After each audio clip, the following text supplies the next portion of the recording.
Hey guys, John from Gutenberg Research here. In this video, I'm going to take you through our SBUX earnings model ahead of this Thursday's release. And I'm going to show you how I've calibrated the model to meet management's guidance as well as the consensus estimates. And then I'm going to show you how to run sensitivity analysis so you can run some different scenarios ahead of the release to see what the impact would be on earnings and valuation. So if you'd like to download this model and plug in your own assumptions, you can just go to our website, gutenbergresearch.com, click on the SBUX icon, which brings you to the SBUX homepage, and then you can just click here to download the file. So before we get started, let me just kind of ground you in how the model works. First off, anywhere you see the dark gray columns, those represent the historic actuals. And then the light gray represents the forecast period. So this represents the next 12 months. And the December quarter is obviously the first fiscal quarter, what they'll be releasing on Thursday. The top section is the income statement, and it's presented pretty much the same way as the company presents it, except we have some non-GAAP adjustments, which are interwoven with the GAAP income statement. And then below that, we have the segment details. So for each one of the segments, the reporting is pretty much the same. So you can see that we use store counts and revenue per store estimates to get back to the total revenue for the segment, and then we apply an operating margin assumption for the segment.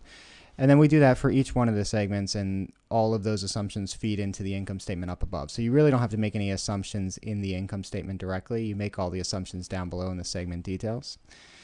And just a few notes here. So you'll see that these cells are left blank. So that's the comp store sales, change in transactions, and change in tickets. So management doesn't actually give guidance on those metrics, and it really just introduces a lot of complexity in the model for no particular reason, because we can't really get back to these details since we don't have the actual number of comp stores.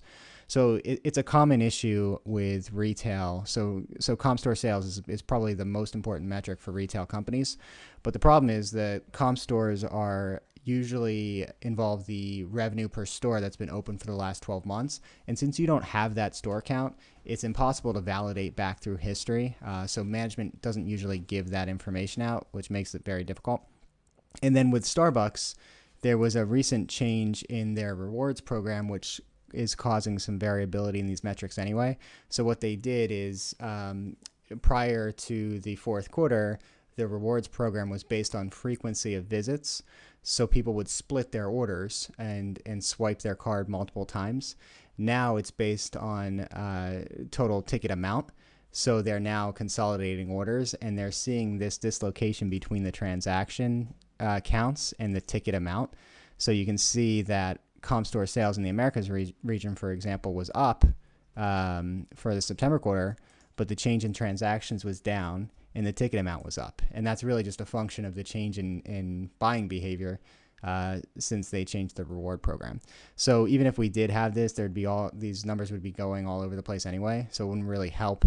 So what we've done is we've created this estimate of revenue per store, which is almost like a approximation of what the comp store sales would be. So you could take a percentage of this against this metric back in December of 2015, and that would give you a rough estimate of comp store growth, except for the fact that you have stores that are closing within that 12-month time frame and new stores which are coming online during that time frame. So the total store counts in the comp store estimate would not be the same as total store counts. So again, there's a lot of dislocation. We think this is a very simplified approach. It makes it really easy. You just estimate what you think the number of new stores per each region is going to be, and then what the revenue for each of those stores is going to be, and that gets you to total revenue.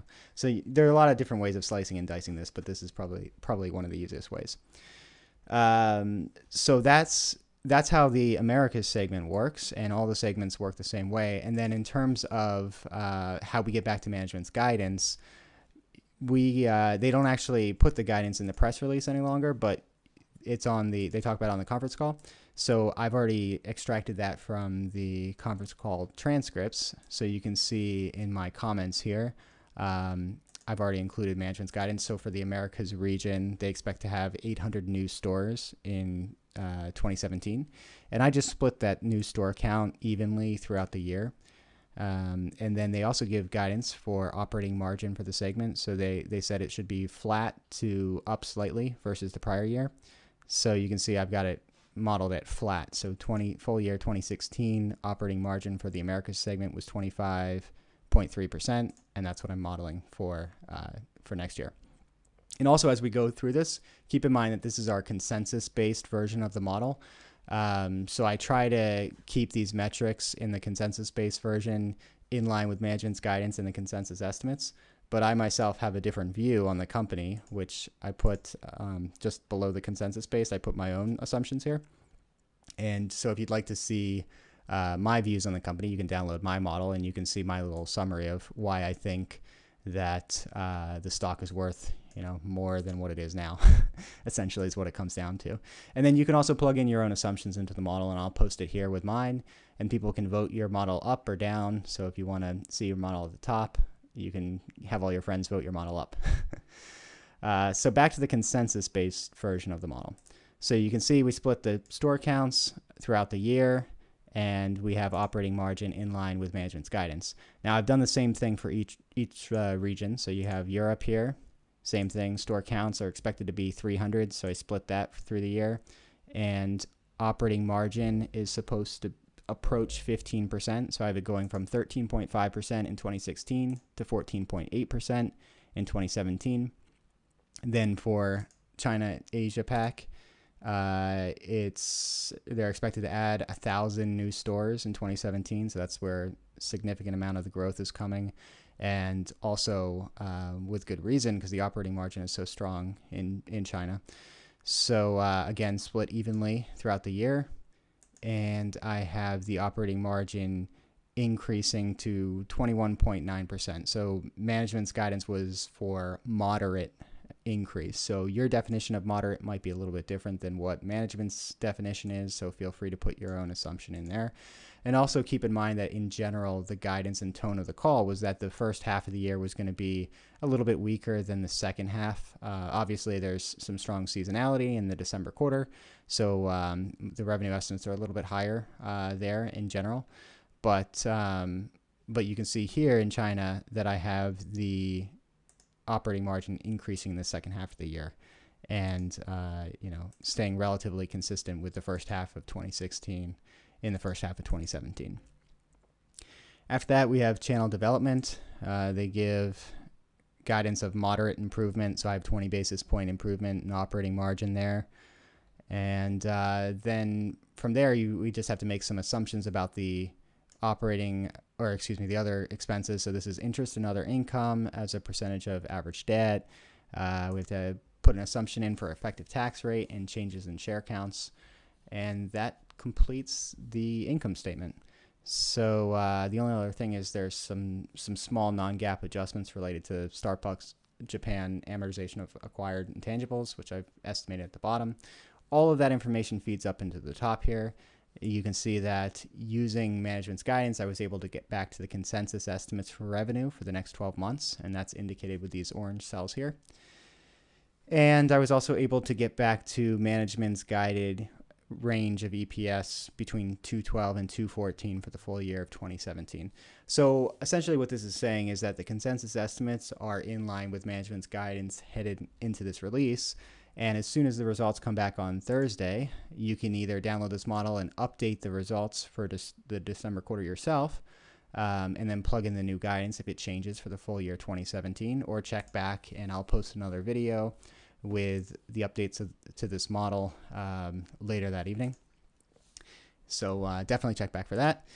And what was the other thing? Oh, the sensitivity analysis. So that's the last thing I wanted to go through. So the way this works is we've kept the main cells where our primary assumptions shaded in blue. So if you want to change any of these assumptions, it's very easy to do. So maybe you think that the store counts will stay pretty consistent for the Americas region, but maybe revenue per store is going to increase. So you can change these assumptions here. And as we do this, watch what happens to the EPS estimates here, and watch what happens to the share price up here.